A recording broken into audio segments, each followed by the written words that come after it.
Right, so for today's planting, we're continuing our attempt to plant things that would be in my grandmother's garden. We're going into a different area than we've done the last 4, and we are doing a replant, because this time we are replanting where I had planted a Suriname cherry, which definitely wouldn't grow outdoors in the UK.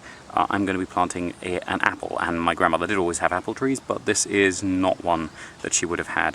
This is the golden Dorsett, which is from the Bahamas, not Dorset originally, and it is one of the most tropical tolerant apple trees, and in fact in some areas it can become evergreen, which is a problem because then it doesn't flower and then it doesn't fruit. And so that is actually tied into why I'm doing a replant here, because the Suriname cherry was planted at just the wrong time as the Delonix regia, the big flamboyants overhead, dropped all their leaves and it got sunburned and it died. But its companion plants are still there, so I'm not really adding anything extra in here apart from replanting a little bit of the Calico fetchinkoi that got knocked out with it and planting in an aloe arborescens. And while the deciduousness of the Delonix regia was quite bad for the Suriname cherry, it should be quite good for this apple, because this cultivar in particular is quite notorious for, in some tropical settings, becoming evergreen, and that means it doesn't flower, doesn't fruit, and so you really want to make sure it has some chilling, but you don't want it getting too hot the rest of the year. But in winter, these flamboyants drop all their leaves, and that should be just the right time for a good cold period to come through and make this drop its leaves. And if it's not cold enough, the sunburn will certainly make sure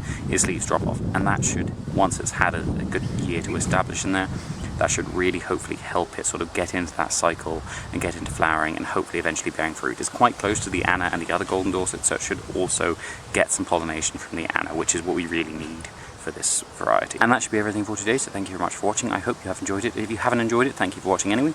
Please tune in again tomorrow. I will be planting something else, and I think I know what, but I'm not sure, but we'll see.